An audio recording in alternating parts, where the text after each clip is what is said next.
आइए आज हम लोग चिन्ह प्रणाली के बारे में जानेंगे।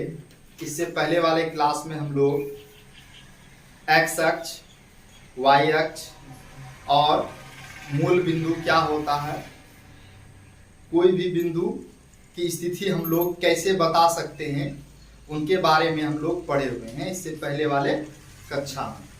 आज हम लोग नियामकों की चिन्ह प्रणाली के बारे में पढ़ेंगे। साइन कन्वेंशन ऑफ कोऑर्डिनेट के बारे में हम लोगों को आज पढ़ना है। तो जैसा कि हम लोग जानते हैं कि कोई भी बिंदु है ना, प्लेन पर, समतल पर कहाँ स्थित होगा, उसी के बारे में हम लोग जानने का काम कर रहे हैं। तो हम लोग उसके लिए देखे हुए थे कि दो लाइन हम लोग एक इस तरीके से अरेंजमेंट में लेते हैं, और ये जो आपका हॉरिजॉन्टल लाइन है, क्षैतिज रेखा, इसको हम लोग एक्स अक्ष के नाम से जानते हैं, और ये जो आपका वर्टिकल लाइन है ये आपका वाई अक्ष कहलाता है।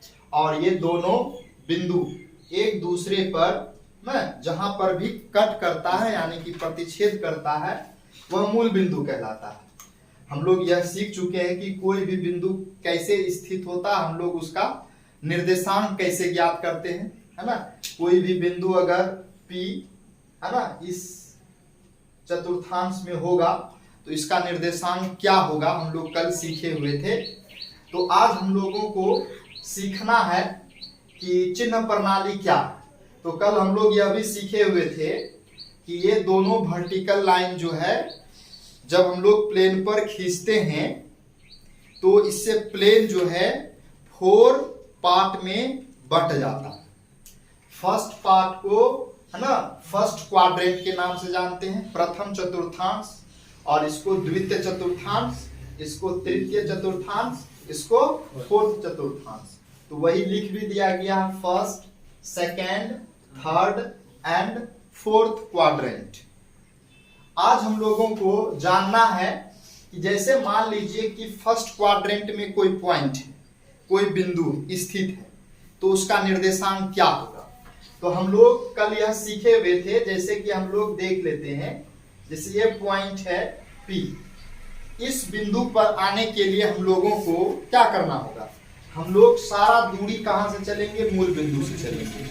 जब भी किसी भी बिंदु पर पहुंचना हो हम लोग सारा का सारा दूरी मूल बिंदु से ही आरंभ करेंगे।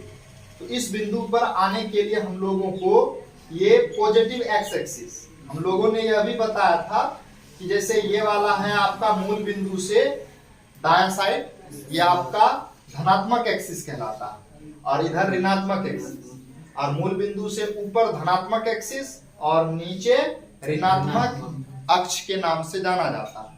तो हम लोगों को इस P बिंदु पर आने के लिए हम लोगों को एक्स अक्ष पर दूरी चलना होगा पहले। तो हम लोग क्या करेंगे, 3 इकाई पहले दूरी चलेंगे x की दिशा में, और फिर y की दिशा में हम लोग 2 इकाई दूरी चलेंगे, है ना।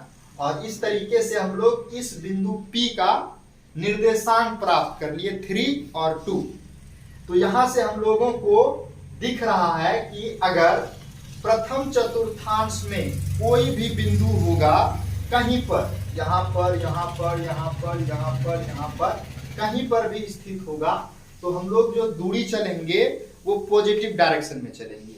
इधर भी पॉजिटिव, इधर भी पॉजिटिव, यानी कि प्लस प्लस। तो इससे हम लोगों को फर्स्ट चतुर्थांश में कोई भी बिंदु जो स्थित होगा उसका चिन्ह प्रणाली हम लोगों को समझ में आ गया कि वो क्या क्या होगा, प्लस और प्लस होगा, क्योंकि 3 के आगे प्लस छिपा हुआ है, 2 के आगे प्लस छिपा हुआ है।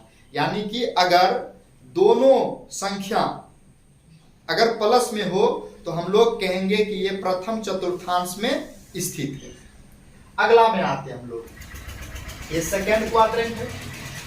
मान लिया जाए कोई बिंदु ये P है। अब इस बिंदु पर आने के लिए हम लोगों को क्या करना होगा, पहले x की दिशा में दूरी चलेंगे। x की दिशा में हम लोगों को किधर चलना होगा, माइनस एक्स स्क्वायर। तो यानी कि हम लोग यहाँ पर x का मान हम लोग माइनस में चलेंगे, -1, -2, -3। तो यानी कि x का वैल्यू यहाँ पर माइनस हो रहा है। उसके बाद ऊपर जाने के लिए क्या करना होगा, पॉजिटिव एक्स एक्सिस की ओर दूरी चलना होगा। तो हम लोग क्या करेंगे, यहाँ प्लस लिख देंगे, यानी कि इससे हम लोगों को यह समझ में आ रहा है कि दूसरा जो बिंदु होगा यानी कि सेकेंड क्वाड्रेंट में द्वितीय चतुर्थांश में पहले माइनस होगा फिर प्लस होगा। कोई भी पॉइंट लिखेंगे इस चतुर्थांश का तो हमेशा लिखा होगा आपका पहले माइनस फिर बाद में प्लस। जैसे लिख देंगे कहीं पे भी लिखा होगा -2 5, तो इसको देख के पहचान लेंगे कि ये द्वितीय चतुर्थांश में स्थित है, क्योंकि हमेशा चाहे यहाँ पर कहीं पर भी बैठा होगा बिंदु पहले माइनस होगा फिर बाद में क्या होगा प्लस, क्योंकि हम लोग माइनस एक्सिस की ओर चलेंगे और फिर बाद में ऊपर चलेंगे तो ऊपर वाला क्या होता है पॉजिटिव होता है। इस कारण से सेकेंड क्वाड्रेंट यानी कि द्वितीय चतुर्थांश में स्थित बिंदु का चिन्ह प्रणाली क्या होता है माइनस प्लस। नेक्स्ट हम लोग तृतीय चतुर्थांश में चलते हैं। तो तृतीय चतुर्थांश में मान लिया जाए कि ये पॉइंट यहां पर, अब गौर से देखिए हमको यहां पर आना है, तो यहां पर आने के लिए मूल बिंदु से हम लोगों को माइनस की दिशा में चलना होगा पहले, तो यानी कि कुछ भी चलेंगे 2 4 5 10 माइनस की दिशा में चलेंगे। अब देखिए यहां पर पहुंचे उसके बाद क्या करेंगे नीचे चलेंगे तो नीचे क्या मिलेगा हमको फिर माइनस मिलेगा कि नहीं मिलेगा -1 -2 -3। तो यानी कि हम लोगों को यह पता चल रहा है कि अगर तृतीय चतुर्थांश में कोई भी बिंदु स्थित हो तो उसका चिन्ह प्रणाली क्या होगा माइनस और माइनस दोनों माइनस में, याद रहेगा। अगला हम लोग चौथा वाला में जाते हैं।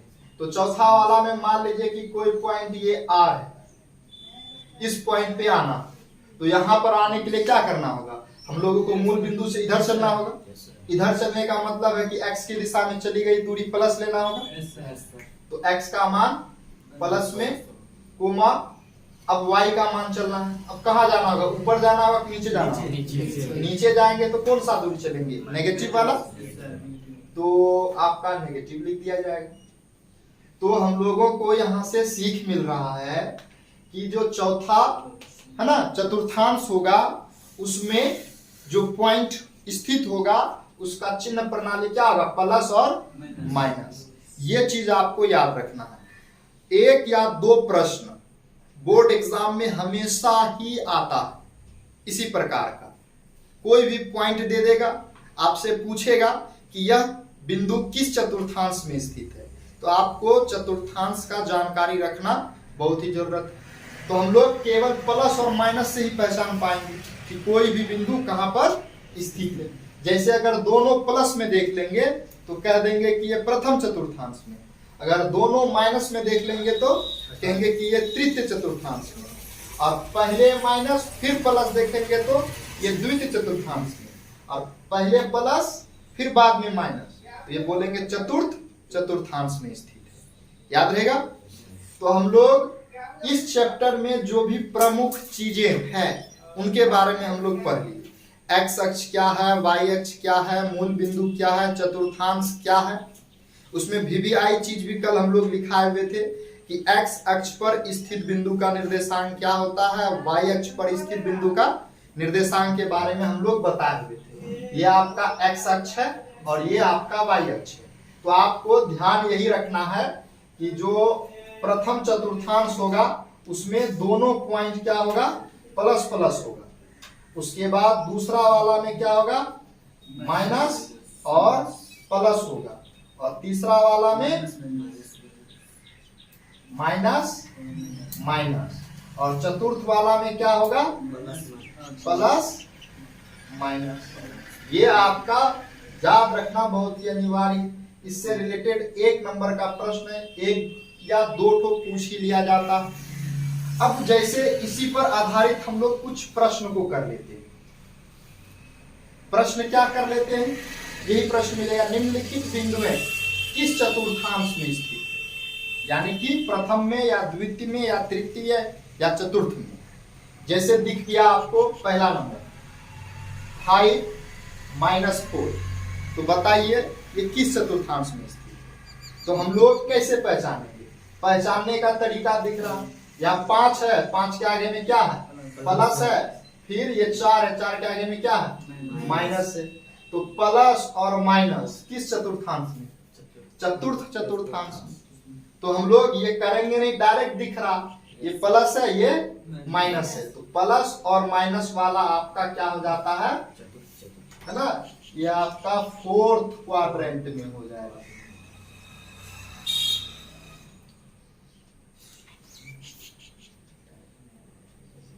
चतुर्थ चतुर्थांश में। इसी तरीके से दूसरा वाला -3 -2 दोनों माइनस में, तो ये किस में आ जाएगा, तृतीय में, है ना। उसी तरीके से 4 3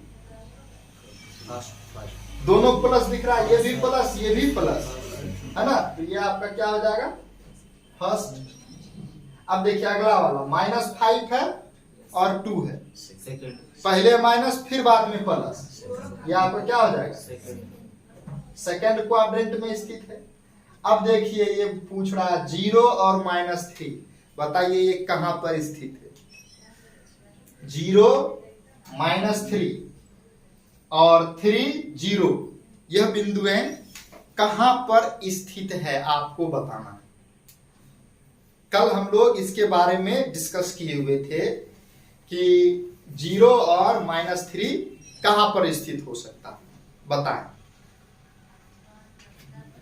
कल हम लोग यह सीखे हुए थे कि जो x अक्ष है हमारा, ये क्या है, x अक्ष दिख रहा। मान लीजिए कोई बिंदु ये है आपका A, कहां पर स्थित है, x अक्ष पर है। तो x अक्ष पर है, तो यहां पर चलने के लिए क्या करना होगा जरा बताएं। तो हम लोग क्या बोलेंगे, यहां पर आने के लिए हम लोग x की दिशा में 5 इकाई दूरी चल लेंगे, यही ना। और अब बताइए यहां पर पहुंचने के लिए y की दिशा में दूरी चलना होगा क्या, तो y की दिशा में दूरी नहीं चल रहे, क्या मतलब हुआ, 0। तो यहाँ पे दिख रहा 3 0, 3 0 का मतलब ही है कि यह बिंदु जो है x अक्ष पर स्थित है। जैसे ये 5 0 है, तो 5 0 कहां पर स्थित है, x अक्ष पर एग्जैक्टली, क्योंकि आपका ये 5 यहाँ पर है तो x की दिशा में 5 चल लिए, लेकिन अब यहाँ पर ही है तो हम लोग ना ऊपर जाएंगे ना नीचे जाएंगे, तो y की दिशा में हम लोग चल ही नहीं रहे, तो y का मान क्या हो जाएगा, 0 हो जाएगा। तो ये आपका जो है किस अक्ष में हो जाएगा, x अक्ष में।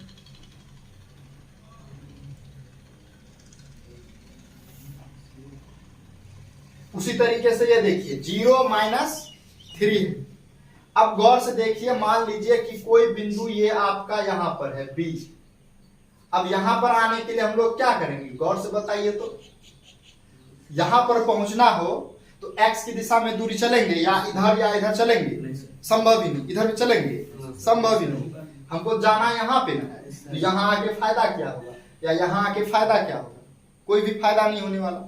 यहाँ पहुंचने के लिए हम लोगों को डायरेक्ट ऊपर न जाना होगा, तो यानी कि x का मान चल रहे हैं क्या, पहले हम लोग x का मान लिखते हैं, तो x की दिशा में इस बिंदु पर आने के लिए हम लोग दूरी चल ही नहीं रहे, तो x का मान क्या हो जाएगा, 0 हो जाएगा, और y का मान क्या हो जाएगा, 3 हो जाएगा, है ना।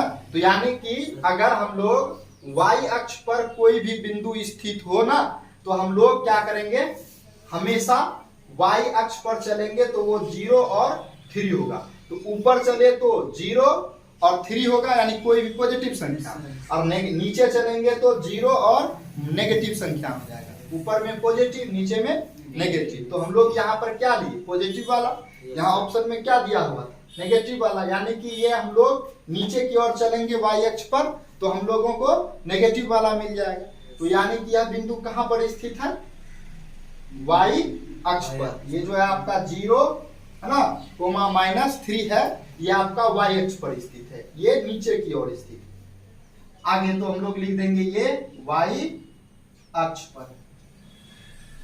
तो इस तरीके से हम लोग कोई भी बिंदु कहां स्थित है इसके बारे में हम लोग इस तरीके से पता लगा पाते हैं। अब इसी पर आधारित और एक प्रश्न है जो आपसे पूछा जाता है एग्जाम में। इस प्रकार का प्रश्न है, निम्न बिंदुओं के भुज और कोटि का मान बताइए। हम लोग पढ़े थे कल भुज के बारे में और कोटि के बारे में। भुज क्या होता है और कोटि क्या होता है। तो जैसे यहाँ पर दिखाया गया 5 और -4, तो इसका भुज क्या होगा और कोटि क्या होगा। तो हम लोग कल पढ़े हुए थे कि कोई भी बिंदु हो, जैसे मान लिया गया ए बिंदु है, ये इस बिंदु का ये 5 जो है x निर्देशांक कहलाता है और -4 जो है y निर्देशांक कहलाता है। कल हम लोग पढ़े हुए थे सब। a का ये 5 जो है x निर्देशांक कहलाता है, जैसे कि हम लोग लिखते भी हैं ax y, यानी कि ये x निर्देशांक a का कहलाता है और ये y निर्देशांक कहलाता है। तो 5 को हम लोग a का x निर्देशांक कहेंगे और -4 को y निर्देशांक कहेंगे। और हम लोग ये भी पढ़े हुए थे कि ये जो x निर्देशांक है, x निर्देशांक को ही भुज कहा जाता है, x निर्देशांक को ही भुज कहा जाता है। तो भुज बराबर क्या हो जाएगा, भुज का मान 5 हो जाएगा और कोटि का मान -4 हो जाएगा, क्योंकि y निर्देशांक को ही कोटि के नाम से जाना जाता है। तो भुज का मान x वाला और कोटि का मान y वाला। ठीक इसी तरीके से आपका यहाँ पर -3 क्या हो जाएगा, भुज का मान, भुज बराबर -3 और कोटि बराबर -2 हो जाएगा। इसी तरीके से यहाँ पर भुज क्या हो जाएगा 4, अब कोटि कौन हो जाएगा 3, यहाँ पर भुज कौन होगा -5, कोटि कौन होगा 2, यहाँ पर कौन होगा भुज 0 और कोटि कौन होगा -3। यानी कि आपका इस तरीके से हम लोग सीखे, यानी कि कोई भी निर्देशांक जो लिखा जाता है पहले भुज लिखा जाता है और फिर कोमा दे के हम लोग कोटि का मान लिखते हैं। यानी कि ये आपका एग्जैक्टली ऐसा हो गया ax y, ये आपका x आपका भुज कहलाता है, कोटि y कहलाता है। y को कोटि कहेंगे, x को भुज कहेंगे। इस तरीके से हम लोग किसी भी बिंदु का भुज और कोटि ज्ञात कर सकते हैं और प्लस और माइनस को देख करके यह बता सकते हैं कि यह बिंदु किस चतुर्थांश में स्थित है। तो यही सब प्रश्न आपका 1 नंबर में ज्यादातर पूछा जाता है। कोई दिक्कत है?